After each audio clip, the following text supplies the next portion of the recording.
సంచలనం సృష్టించిన kidney racket కేసులో మరో ఇద్దరు నిందితులను అరెస్ట్ చేశారు గుంటూరు జిల్లా పోలీసులు. మధ్యవర్తిగా వ్యవహరించిన భాష సుబ్రహ్మణ్యంలను కటకటాల వెనక్కి పంపించారు. మరో మధ్యవర్తి వెంకట్ కోసం గాలింపును కొనసాగిస్తున్నారు. 30 లక్షలు ఇస్తామని మోసం చేయడంతో ఓ బాధితుడు మధుబాబుకు పోలీసులు ఫిర్యాదు చేశాడు. దీంతో పోలీసులు వలపన్ని నిందితులను పట్టుకున్నారు. నగరంపాలెం పోలీస్ స్టేషన్లో రీసెంట్గా నమోదైన కిడ్నీ రాకెట్కి సంబంధించిన కేసు ఇన్వెస్టిగేషన్లో పురోగతి సాధించడం జరిగింది.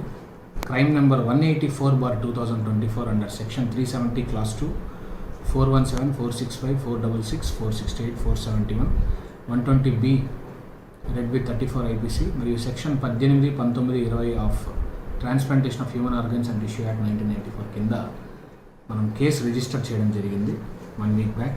అందులో కంప్లైనెంట్ యొక్క పూర్తి స్టేట్మెంట్ తీసుకొని వాళ్ళ బంధువుల్ని మిగతా వాళ్ళని విచారించి ఇందులో అక్యూజ్డ్గా ఐదు మందిని మనం పేర్కొనడం జరిగింది స్టార్టింగ్లో. ఇప్పుడు ఆ అక్యూజ్డ్లో A1 ముద్దాయి అయిన సయ్యద్ యూసఫ్ సోను బాషా అలియాస్ బాషా, ఇతను గీతా మందిర్ వీధి, సీతారామపురం, ఏలూరు రోడ్డు, విజయవాడలో ఉంటున్నాడు. మరియు A3 నిమ్మకాయల సుబ్రహ్మణ్యం, తండ్రి రాంబాబు, ఇతని వయసు 33 సంవత్సరాలు, కృష్ణా జిల్లా వాసి, బంటుమిల్లి మండలం, నరసప్ప చెరువు విలేజ్. వీళ్ళిద్దరిని మనం అరెస్ట్ చేయడం జరిగిందండి ఈరోజు. వీళ్ళిద్దరిని ప్రాపర్గా ప్రొసీజర్ ప్రకారం రిమాండ్ పెట్టి తర్వాత ఇన్వెస్టిగేషన్కి సహకరించే విధంగా కోర్టులో దాఖలు చేసి వీళ్ళని